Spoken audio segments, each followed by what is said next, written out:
Hi guys, so today we are going to do our first article review for the year.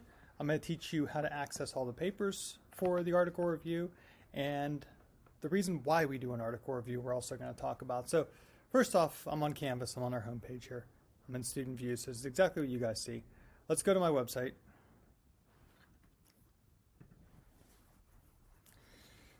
You are still AP Bio, so let's click on that tab right there.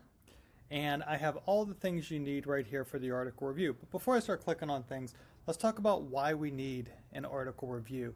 So in the science world, and I'm sure you guys have heard that there's so much research going on with COVID-19 right now, or the Rona. There's just so many advancements and so many different theories on what's going on, what's the vaccine going to look like, how are we going to make this vaccine? Is the vaccine going to implement DNA or RNA? So there's scientists everywhere doing these different tests, experiments. They all have different hypotheses, trying to figure out what is going to work to cure this Rona. So I didn't want to use Rona for our first article. Maybe as we get more research on it, the papers might get better. But right now, there's just not enough data that supports whether it's good or bad, so I didn't want to use that. But for our first article, we are going to do, instead of Rona, I'm going to do influenza, still virusy, okay? So why we need these article reviews is, let's say, I don't know, a scientist in Great Britain thinks that they came up with the cure for the Rona.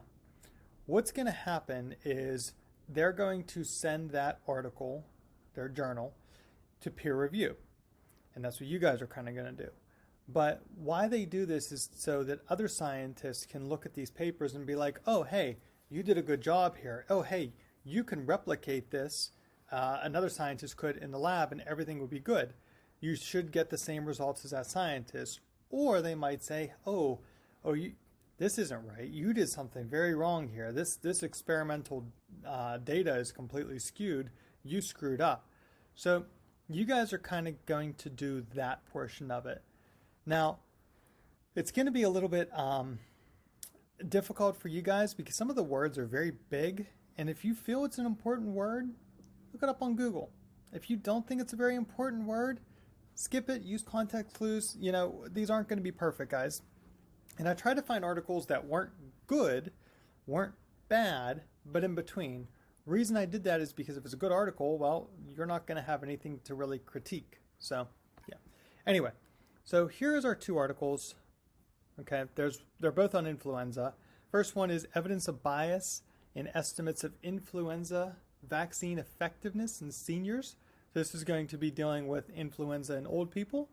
So you guys can read through that, just get a general understanding of what's going on, what kind of article it is. Are they using other research and stuff like that, or are they coming up with their own research? And then the other one on the opposite end of the spectrum is still with influenza. Influenza vaccine given to pregnant women reduces hospitalization due to influenza in their infants. So the one article is about, older people, senior citizens. The other one is about bringing new life into the world with the influenza vaccine. So you guys can read through all of those today, and then tomorrow we will discuss them.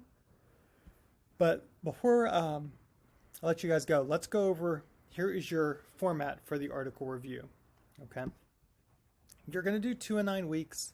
The last 9 weeks, we only do 1 because we have the AP test and things are crazy and we're doing 50 million other things at that time and we just do not have time for it.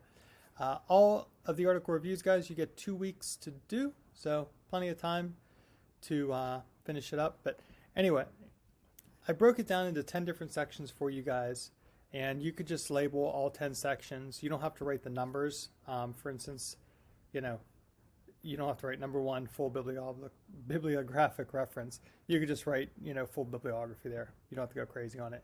But I give you all the format there. So you would just go back to, if you're doing the one with the senior citizens, all your stuff right there, all the last names, the title, what journal it's from, everything is right there for you guys. But anyway, so you start off there, and then we go to an introduction. What are the goals of the article? Why are they writing this article? What topic area are they doing? Obviously, they're both going to be on influenza, but they are completely different articles dealing with influenza. So it depends on which one you pick. That's your first paragraph. Just state what's going on. Second paragraph, you're going to talk about the audience. There's a bunch of different audiences we can be reaching out to. Now, the one with the pregnant women, well, we might be reaching out to pregnant women. Hey, this is really good. This could benefit your baby, you know? Or if it's like above that level, it's like really written for scholarly people. Maybe it's written for other scientists to continue the research, okay? So there's no right or wrong answer here, guys. Just make sure, you cover all of it. You'd be wanting to go to, maybe for the pregnant women, okay, we're going to reach out to pregnant women, but we're also going to reach out to different scientists or different doctors, pediatricians, to try to get them to give all these women the flu vaccine if it worked, right? Does the reader need any background information for this? Okay, like obviously, I'm sure some pregnant women, depending on what their status is in the world, if they're doctors or whatever, they might have all the background information that they need. But if someone works, I don't know, at a different, maybe lower position, lower status, maybe they need to know different things before they can read the article, right? Why is the journal appropriate or inappropriate for this article? So there's usually like a analysis beforehand, guys, okay? You want to look at that for this area. And just kind of fill out, why is the journal appropriate? Like, there will be a little blurb at the beginning, and the blurb will kind of give you what's going on. Do they match up, in other words? The next paragraph, this one gets a little bit confusing. It's very wordy. I'm going to give you a very easy way to distinguish between the two. There's conceptual articles and empirical articles. They're completely opposite of one another, but whenever they're writing them, they tend to mask them, and they look kind of the same. Anyway, conceptual articles supports such an argument based on logical or persuasive reasoning. An empirical article offers empirical evidence to support the argument. So empirical articles include hypotheses. They have results. In other words, empirical articles, guys, there is some experiment done. Conceptual articles are more, there's a bunch of different articles that they're taking in, and they're analyzing all those articles to try to come up with their own ideas. So conceptual articles, they're using other people's experiments, other people's data. Empirical articles, it's all their own research. They're doing their own type of thing, okay?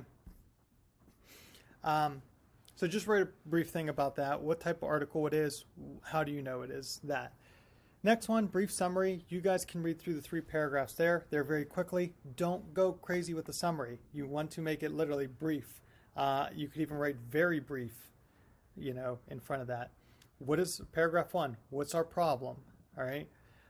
Paragraph 2, what's the solution? In other words, what's the hypothesis?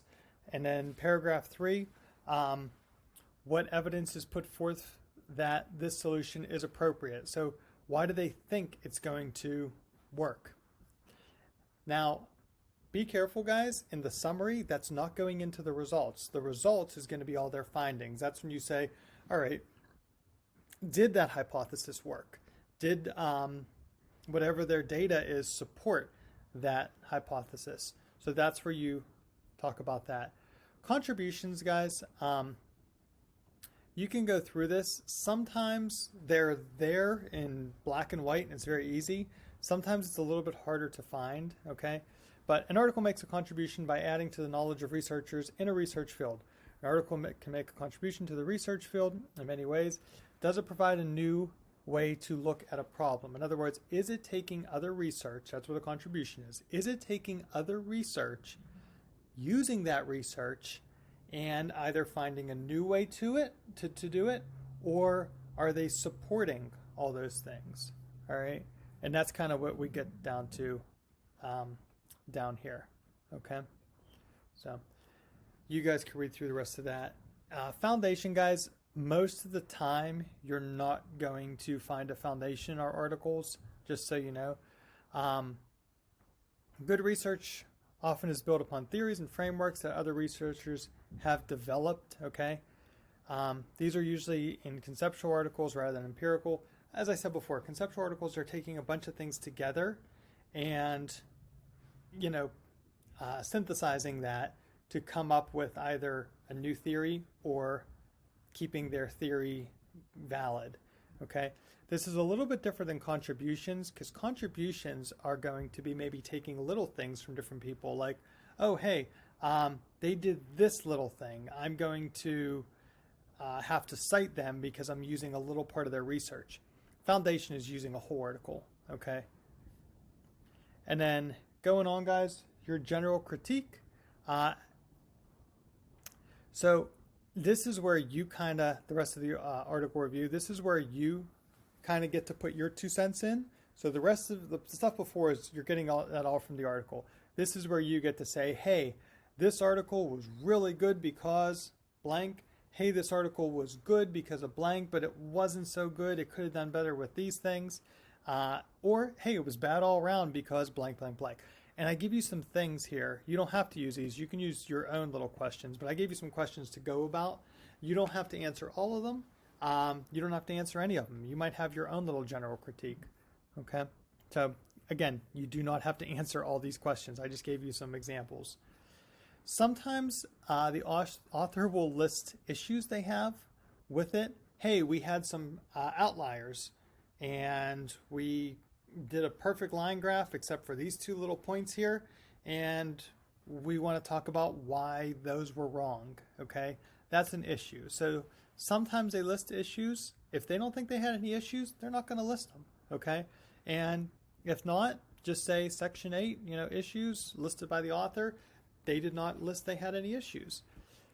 The next one is issues in your opinion. So this is where you guys come about. You say, hey, they didn't list any issues, but here's an issue I see with it. Or, hey, they listed this issue. So that's going back to section 8.